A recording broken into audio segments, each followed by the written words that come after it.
ครบรอบ1 ปีแล้ว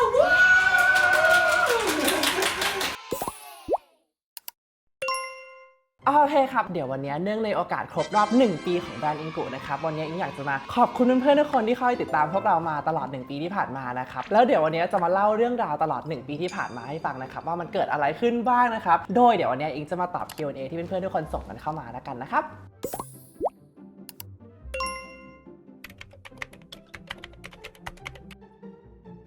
อย่างแรกคือพนักงานจาก2 คนกลายเป็นตอนนี้30 กว่าคนถ้ารวม BA ก็เกือบ40 คนแล้วนะครับแล้วก็ออฟฟิศก็ขยายแบบมากมายอย่างที่เพื่อนๆทุกคนน่าจะเห็นในพลิกหลังคลาส EP ที่แล้วไปนะครับเราก็ภูมิใจมากๆเลยนะครับในแง่ของ Product ก็จากปีที่แล้วเนี่ยตอน Launch แบรนด์เรามีอยู่แค่3 ตัวเนอะตัว Core Series หรือ Essential Series ของเราตอนนี้ expand มาน่าจะ20 SKU แล้วนะครับแล้วก็ภายในสิ้นปีนี้ไวมากภายในสิ้นปีนี้จะมีแบบอาจจะถึง30เลยหรือเปล่าไม่แน่ใจนะครับแต่ว่าจะมีของใหม่ๆมาอีกเรื่อยๆนะครับพอผลิตภัณฑ์มันวางเรียงกันอ่ะอิงแบบภูมิใจมากๆเลยแล้วก็รู้สึกว่าเฮ้ยเรามาเร็วขนาดนี้แล้วเรามาไกลขนาดนี้แล้วหรอเห็นภาพมันอยู่ด้วยกันแล้วแบบมันถูกต้องมากๆเลย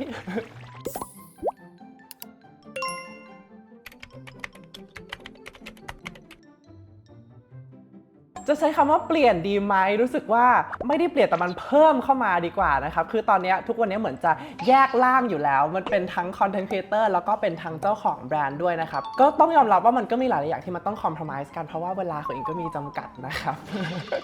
ความฝันของอิงตั้งแต่เด็กเลยคืออยากจะเป็นเจ้าของแบรนด์เนอะอันนี้ก็เคยเล่าหลายครั้งแล้วแต่ว่าการเป็นคอนเทนต์ครีเอเตอร์มันเป็นอะไรที่อยู่ดีๆบังเอิญมาเป็นซะมากกว่าไม่ได้อะไรที่อยู่ในแพลนของอิงมาโดยตลอดเลยเพราะฉะนั้นคอนเทนต์ครีเอเตอร์หรือว่าดาราหลายๆคนเขาจะอยู่ในวงการมาสักพักใหญ่ๆ5 ปี 10 ปีแล้วเขาก็ค่อยมาทำแบรนด์ของตัวเองเป็นเหมือนกับการเกษียณจากวงการเนอะแต่สำหรับอิงมันเป็นเป้าหมายของอิงที่จะทำแบรนด์อยู่แล้วก็เลยทำแบรนด์ค่อนข้างเร็วมากๆในสายอาชีพของการเป็นคอนเทนต์ครีเอเตอร์นะครับพออิงมองย้อนกลับไปเนี่ยมันก็แอบมีความเสียดายอยู่นิดนึงนะว่าเราเพิ่งเป็นคอนเทนต์ครีเอเตอร์ full time ได้แค่แป๊บเดียวเราก็ต้องแบ่งเวลาออกมาเป็นเจ้าของแบรนด์แล้วมันก็มีส่วนหนึ่งในใจที่คิดว่าถ้าเกิดเราทุ่มอีกสักแบบ 4-5 ปีกับคอนเทนต์ครีเอเตอร์อย่างเดียวมันอาจจะไปได้แบบสุดมากๆสำหรับสายอาชีพนั้นก็ได้เหมือนกันแต่ก็ต้องยอมรับว่าเรามีแค่ร่างเดียวเท่านั้นอ๋อรู้สึกว่าแบรนด์เนี้ยมันเป็นลูกรักของอิง อิงไม่สามารถจ้างพี่เลี้ยงมาดูแลมันได้คือทุกอย่างมันคือวิชั่นของอิงที่แบบ5อุดมการณ์ขององค์กรเนี้ยมันต้องมาจากอิงเลยแล้วอิงมีภาพที่ชัดเจนที่สุดว่าอิงอยากจะให้มันออกมาเป็นยังไงเพราะฉะนั้นมันไม่ใช่แบรนด์เล่นๆที่อิงทำทุ่มทั้งชีวิตลงไปให้กับมันจริงๆก็เลยไม่ได้อยากจะจ้างใครมาทำนะคะยากทั้งคู่ อิงว่ายากทั้งคู่แต่ว่าคือจริงๆแล้วมันคล้ายกันกว่าที่หลายๆคนคิดนะเพราะว่าอิงมองว่าการทำ product เป็นเจ้าของแบรนด์มันคือการทำคอนเทนต์เหมือนกันเลยคอนเทนต์ของอิงคือ product ของอิงเพราะฉะนั้นอิงว่าเราจะสื่อสารออกมายังไงเราทำคอนเทนต์ออกมายังไงให้ product ของเรามันขายได้ใช่ไหมคำตอบมันเหมือนกับตอนที่อิงทำช่องพลิกหลังกล่องเลยมันไม่ได้ต่างกันเลยมีความจริงใจต่อผู้บริโภคมีความรับผิดชอบต่อเขาแล้วก็การเคารพเขาด้วยนะครับเพราะฉะนั้นหน้าที่หรือบทบาทในฐานะคอนเทนต์ครีเอเตอร์กับเจ้าของแบรนด์มันค่อนข้างคล้ายกันมากๆในแง่นั้นแต่ว่าแง่เดียวเท่านั้นที่อิงว่าการเป็นเจ้าของธุรกิจมันยากกว่ามากๆเลยนะคือตอนที่ทำคอนเทนต์อิงทำคอนเทนต์แบบฟรีมันไม่ได้มีส่วนได้ส่วนเสียอะไรเนอะคนดูก็ไม่ได้จ่ายตังค์เราเพื่อมาดูหรืออะไรอย่างเงี้ยคืออิงทำเพราะมันเป็นแพชชั่นของอิงแต่ว่าทุกคนตอนทำแบรนด์มันมีความรับผิดชอบมากขึ้นเพราะว่าคนดูหรือว่าผู้บริโภคจ่ายเงินให้อิงแล้วอิงรับเงินของคุณมาแล้วเพราะฉะนั้นถ้ามันเกิดอะไรผิดพลาดขึ้นมามันคือแบบมันไม่ได้ มันก็เลยมันมีความรับผิดชอบที่เพิ่มมากขึ้นแล้วก็ความกดดันที่เพิ่มมากขึ้นจากการเปลี่ยนมาเป็นเจ้าของแบรนด์นะครับปีที่ผ่านมานะมีโมเมนต์ที่อิงถามตัวเองอิงยังเป็นยูทูบเบอร์ได้อยู่ไหมอิงยังทำคอนเทนต์แบบนี้ได้อยู่ไหมหรือว่าจะต้องเปลี่ยนไปทำคอนเทนต์อื่นแล้วแบบรีวิวบ้านรีวิวท่องเที่ยวอะไรสักอย่างเพราะว่ามันก็ปฏิเสธไม่ได้เนอะเพราะว่าหลายๆคนก็อาจจะมองว่าการที่อิงรีวิวแบบเดิมต่อไปเนี่ยมันอาจจะไม่ได้เหมาะสมสำหรับใครที่มีแบรนด์ของตัวเองอยู่แล้วที่อาจจะเป็นแบรนด์ที่เป็นคู่แข่งของผลิตภัณฑ์อื่นๆที่อิงก็รีวิวเหมือนกันในตลาดนะครับซึ่งเอาตรงๆเลยนะณตอนนี้อิงก็ยังหาคำตอบไม่ได้แบบ100%แต่ว่าสิ่งที่อิงพูดได้นะคือจริงๆแล้วอิงเป็นคนที่มี conflict of interest ประมาณเนี้ยมาตั้งแต่ต้นเลยตั้งแต่ day 1 ของการทำช่องพลิกหลังกล่องเลยตั้งแต่คลิปแรกเลยก็มีคนถามอิงแล้วว่าอิงออกมาพูดรีวิวตรงไปตรงมาแบบนี้เพราะว่าที่บ้านทำโรงงานสกินแคร์หรือเปล่าอยากจะได้ลูกค้าเพิ่มจากการรีวิวสิ่งนี้หรือว่ารีวิวแบบนี้หรือเปล่าซึ่งวิธีการสื่อสารของอิงตั้งแต่ตอนนั้นเลยมันก็คือการรีวิวแบบตรงไปตรงมาคืออิงสามารถมีมุมมองที่ทุกอย่างต้องอิงตามแฟกต์อิงตามงานวิจัยทั้งหมดเลยนะครับเรื่องนี้มันก็เลยไม่ใช่เรื่องใหม่สำหรับอิงคืออิงเจอคำถามแบบนี้มาตั้งแต่ตอนต้นของการทำช่องพลิกหลังกล่องแล้วนะครับเพราะฉะนั้นสิ่งที่อิงทำมาโดยตลอดและสิ่งที่คิดว่าอิงสามารถทำต่อไปได้ก็คือการรีวิวแบบนี้แหละรีวิวแบบจริงใจต่อผู้บริโภครีวิวแบบอยากให้ข้อมูลเชิงลึกให้กับเขาแล้วก็อยากให้ทั้งผู้ผลิตแล้วก็ผู้บริโภคเนี่ยได้รับความรู้ที่สามารถนำไปพัฒนาสินค้าและพัฒนาตัวเองได้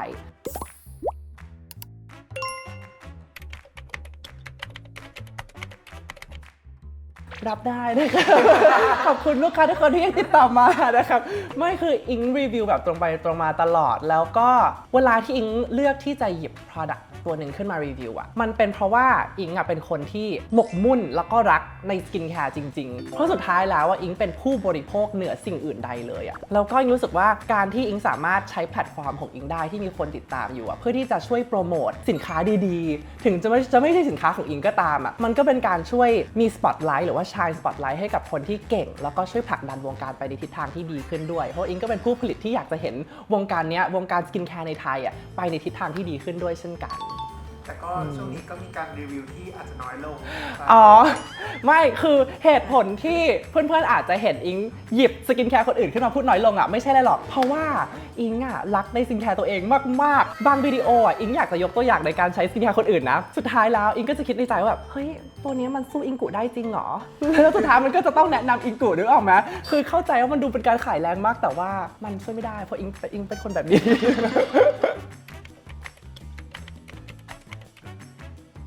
ใช้สกินแคร์คนอื่นเยอะมากด้วยเพราะว่าอย่างแรกเลยคือเรารักสกินแคร์เนอะแต่อย่างที่2อิงเป็นผู้ผลิตเพราะฉะนั้นอิงจะต้องลองของให้เยอะที่สุดจะต้องรู้ว่าเทรนด์ในตลาดทุกวันนี้มันไปในทิศทางไหนแล้วมีเนื้อสัมผัสแบบไหน sensory feel เป็นยังไงนะครับเพราะว่าอิงต้องสามารถดูได้ว่าถ้าเกิดอิงอยากจะทำผลิตภัณฑ์ของตัวเองขึ้นมาต่อเนี่ยมันจะสามารถตอบโจทย์ในเวที่สกินแคร์อื่นๆในตลาดยังไม่สามารถตอบโจทย์ได้ยังไงบ้างก็เลยเป็นเหตุผลที่ต้องลองเยอะๆตลอดเวลา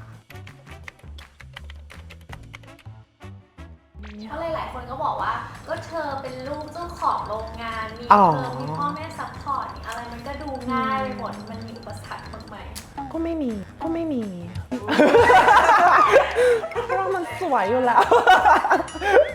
ไม่ทุกคนหลายคนอาจจะคิดว่าเฮ้ยมองเข้ามาตรงเนี้ยไม่น่าจะมีอุปสรรคอะไรเพราะที่บ้านก็ทำโรงงานมีซัพพอร์ตจากแบบรุ่นพ่อรุ่นก็คือมาสวยรวยขนาดนี้มันจะเจออุปสรรคอะไรไม่จริงเลยทุกคนปีที่ผ่านมานะอุปสรรคใหญ่ที่สุดของอิงเลยที่ทำให้อิงแบบนอนไม่หลับแล้วก็ร้องไห้มาหลายครั้งแล้วนะคือเกี่ยวกับเรื่องคนเรื่องการบริหารคนอันนี้เป็นอะไรที่ยาก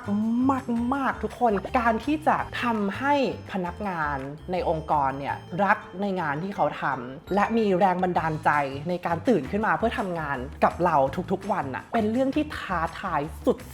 ทุกคนคืออิงเคยเป็นพนักงานมาหลายที่แล้วนะครับอิงเคยฝึกงานที่โอคิวีเคยฝึกงานทท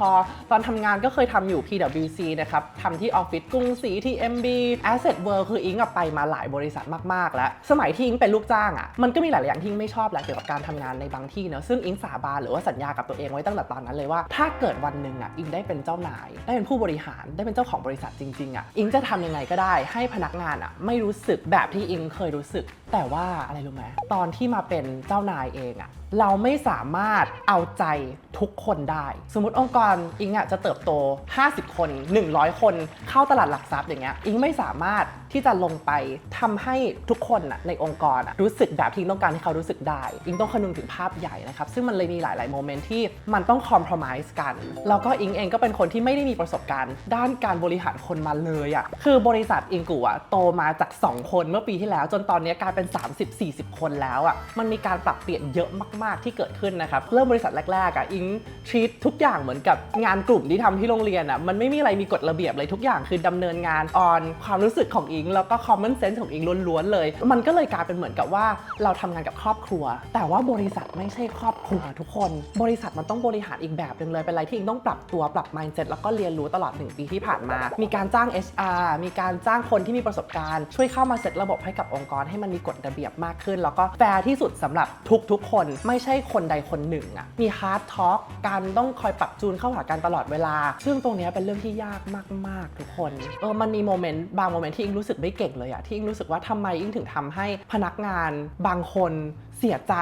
รู้สึกไม่ดีรู้สึกไม่มีแรงกำลังใจในการมาทำงานเลยอะแต่ว่าอิงพูดได้เลยว่าใน1 ปีที่ผ่านมาเนี่ยอิงเติบโตเยอะมากๆรู้สึกว่าการเป็นเจ้านายของคนได้อะมันต้องใช้ประสบการณ์มันต้องเจอมันต้องผ่านอะไรแบบนี้จริงๆมันถึงจะรู้อะทุกวันนี้เป็นคนที่โคชชิ่งได้เป็นคนที่เป็นแบดคอปได้สามารถดุคนได้แล้วนะครับใครทำอะไรไม่ดีเดี๋ยวเจอกัน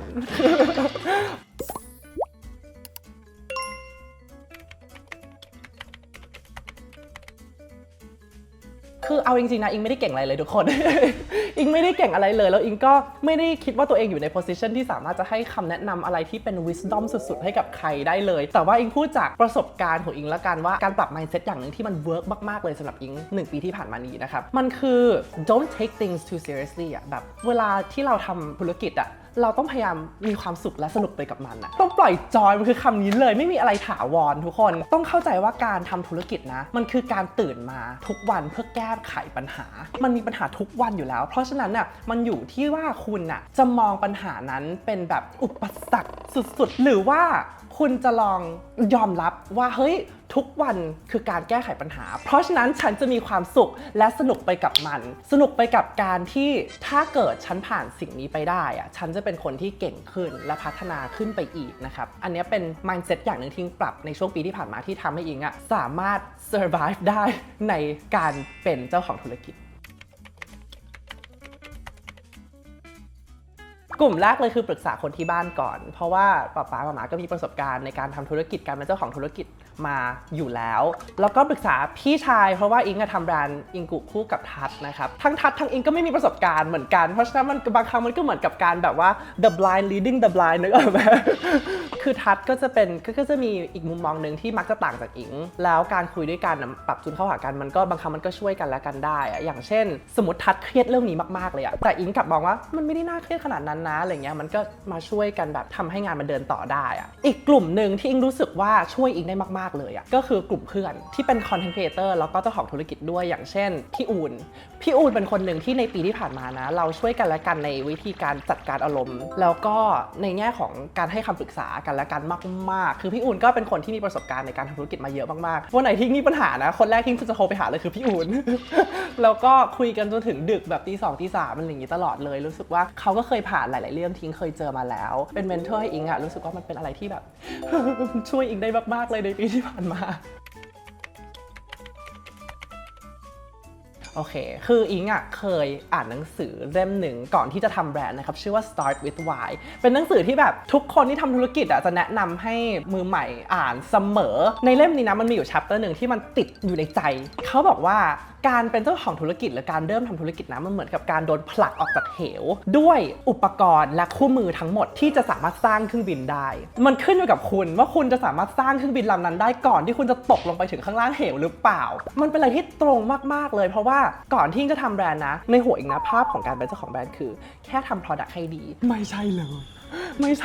ยการทำธุรกิจมันมีหลายองค์ประกอบมากๆเลยproduct มันเป็นแค่1จิ๊กซอว์เล็กๆในนั้นเอง HR operation sales marketing มันเป็นอะไรที่ไม่มีความรู้เลยแล้วก็เป็นอะไรที่มันต้องเรียนรู้ระหว่างทำหมดเลยระหว่างที่เราตกเหวนี้อยู่อิงต้องอ่านคู่มือต้องแบบประกอบชิ้นส่วนทุกอย่างให้ได้หลายๆคนก็อาจจะคิดว่าอิงจบ USC มาไม่ใช่หรอคณะบริหารธุรกิจหนึ่งในท็อปของอเมริกาเลยทำไมไม่มีความรู้อะไรเลยหรอใช่ไม่มีความรู้อะไรเลย ไม่ใช่คือสิ่งที่เรียนมานะกับสิ่งที่มันเกิดขึ้นในชีวิตจริงนะมันแตกต่างกันมากๆเลยทุกคนมันต้องผ่านไปด้วยตัวเองมันต้องเจอด้วยตัวเองก่อนมันถึงจะรู้แล้วมันถึงจะค่อยๆเรียนรู้แล้วก็แก้ไขปัญหา day to day ได้โกของอิงกุเหรออิงรู้สึกว่าเราเพิ่งผ่านไปได้แค่ปีแรกเพราะฉะนั้นเนี่ยในปีที่จะถึงนี้เนี่ยอิงก็อยากที่จะทำ product ดีๆออกมาก่อนโดยที่ทุกอย่างอาจจะต้องอิงกลับไปที่ core value 5 อย่างของอิงกุก่อนนะครับซึ่งเดี๋ยวจะขึ้นไว้ให้ตรงนี้ปึ้ง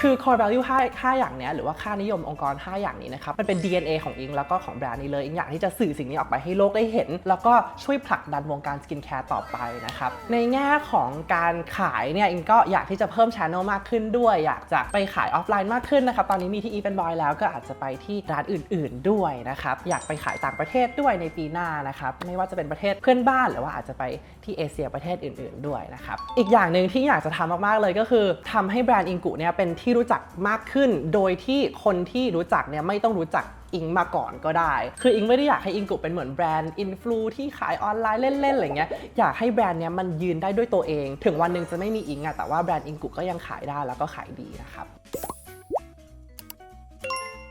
เราพูดถึงความรู้สึกกันไปแล้วเนาะก็คือทีมงานแอบไปตั้งโพลแบบใน IG แบบ อ๋ ให้ อ แบบผู้บริโภคผู้สนับสนุนอิงได้แสดงความคิดเห็นหรือว่าอยากจะบอกอะไรอิงเตรียมมาเรียบร้อยโอเคมาเดี๋ยวอิงจะเลือกสัก 4-5 คอมเมนต์ละกันเนอะโอเคแต่เดี๋ยวอิงจะไปอ่านให้หมดทีหลังนะครับคุณ hi_kitty นะครับบอกว่าเวลาผ่านไปเร็วมากๆยินดีกับการเติบโตของแบรนด์มากๆครับจาก FC ที่ติดตามมานานครับขอบคุณมากเลยนะครับคือขอบคุณทุกคนจริงๆที่แบบติดตามกันมาตลอด1ปีที่ผ่านมานะครับบางคนอาจจะติดตามช่องพลิกหลังกล่องมาก่อนหน้านั้นอีกนะครับคือไม่รู้จะตอบแทนยังไงอะแต่ว่าจะคอยทำ product ดีๆออกมาเรื่อยๆนะครับแล้วก็ขอบคุณสำหรับทุกกำลังใจเลยมันมีความหมายมากๆสำหรับอิงโดยเฉพาะในวันยากๆที่แบบการทำธุรกิจมันมีปัญหาทุกวันอะแต่ว่าการที่ได้อ่านคอมเมนต์แบบนี้มันทำให้อิงแบบชื่นใจแล้วก็มีกำลังใจในการทำงานต่อมากๆเลยครับขอบคุณจริงๆคุณโฟกัสลิก้านะครับบอกว่าซื้อแล้วซื้อซ้ำตลอดไปว้าวขอบคุณมากๆเลยนะคะคือจะบอกว่าอิงกุเนี่ยอิงตกใจเหมือนกันนะว่าเป็นแบรนด์ที่ลูกค้ากลับมาซื้อซ้ำเยอะมากอิงดูแบบ Data หลังบ้านนะลูกค้าที่กลับมาซื้อซ้ำมาประมาณ 50-60% เลยซึ่งถือว่าเยอะกว่ามาตรฐานในวงการสกินแคร์มากๆเลยนะครับขอบคุณเพื่อนๆทุกคนมากๆเลยนะคะที่ใช้แล้วชอบใช้แล้วซื้อซ้ำใช้แล้วบอกต่อเพื่อนๆทุกคนนะขอบคุณนะคะคุณเปา is a bookworm นะครับชอบอ่านหนังสือเหมือนกันอยากให้หันมาใช้ส่วนผสมภายในประเทศช่วยเหลือเกษตรกรแบบนี้ต่อไปไม่หลงไหลไปตามเทรนด์เหมือนคนอื่นชอบคอมเมนต์นี้มากๆนะครับเพราะว่าหนึ่งใน core value ของแบรนด์อิงกัวก็คือการช่วยชูงานวิจัยแล้วก็สารสกัดแล้วก็ส่วนผสมของคนไทยเนอะเป็นอะไรที่อิงจะคอยชูต่อไปเรื่อยๆเลยละครับมันเป็นหนึ่งในเป้าหมายแล้วก็ DNA ของแบรนด์อิงเลยแน่นอนว่าในผลิตภัณฑ์ทุกตัวมันมีโอกาสที่อิงจะสามารถชูสารสกัดไทยได้ซึ่งสิ่งนี้อิงจะทำต่อไปเรื่อยๆนะครับขอบคุณมากๆเลยคุณนมทรายีถ้าอ่านชื่อผิดต้องขออภัยด้วยนะครับไม่เคยเจอแบรนด์สกินแคร์ที่ใช่ขนาดนี้มาก่อนค่ะสนับสนุนตลอดไปไม่เปลี่ยนใจแน่นอนขอบคุณครับขอบคุณมากๆเลยอ่ะคืออิงก็เป็นหนึ่งคนที่เปลี่ยนใจง่ายมากๆนะเอาตรงๆแบบว่าเป็นคนที่ชอบลองของใหม่ตลอดเวลาแต่ว่าก็จะมีบางแบรนด์เหมือนกันที่อิงรู้สึกว่าอิงใช้แล้วอิงชอบจริงๆเลยก็ซื้อซ้ำจริงๆแต่ว่ากว่าจะเจอแบรนด์นั้นสำหรับตัวเองได้มันยากมากๆแล้วอิงก็รู้สึกเป็นเกียรติมากๆเลยที่บางคนอ่ะเจอแบรนด์นั้นในแบรนด์อิงกุนะครับก็ขอบคุณมากๆเลยคำถามคอมเมนต์สุดท้ายนะครับคุณเคทิที่นะครับบอกว่าใช้ดีมากจริงๆค่ะตอนแรกสิวเห่อแบบทั่วหน้าทาตามคอนเทนต์หนึ่งที่เคยลงไว้ผิวเราดีขึ้นเยอะเลย thanks ขอบคุณมากเลยครับคือแบรนด์อิงกุเนี่ยเป็นแบรนด์ที่พยายามจะให้ทุกคนใช้ของให้น้อยที่สุดอยู่แล้วแล้วก็การพยายามสอนผู้บริโภคกับลูกค้าทุกคนว่าจริงๆแล้วผิวของเราเป็นอวัยวะที่ฉลาดมากเราไม่ได้ต้องใช้อะไรหลายๆอย่างเลยนะครับสกินแคร์ของอิงกุหลายๆตัวก็เลยค่อนข้างเบสิกมากๆแล้วก็หลายๆคนน่าจะเห็นผลดีเพราะว่าเข้าใจสิ่งนี้แล้วก็เข้าใจว่าสิ่งที่ดีสำหรับผิวเนี่ยไม่ได้ต้องเป็นอะไรที่ซับซ้อนนะครับก็ขอบคุณมากๆโอเคครับผ่านไป1ปีกับแบรนด์อิงกุนะครับเป็นปีที่อิงก็เติบโตแล้วก็เรียนรู้อะไรหลายๆอย่างเลยแล้วอิงก็เชื่อว่าเพื่อนๆทุกคนก็ได้เติบโตแล้วก็เรียนรู้ไปพร้อมๆกับอิงด้วยนะครับก็ขอบคุณทุกๆคนเลยที่คอยสนับสนุนคอยอุดหนุนแล้วก็คอยติดตามคอนเทนต์แล้วก็ product ของอิงกุนะครับในปีหน้าเนี่ยบอกเลยว่า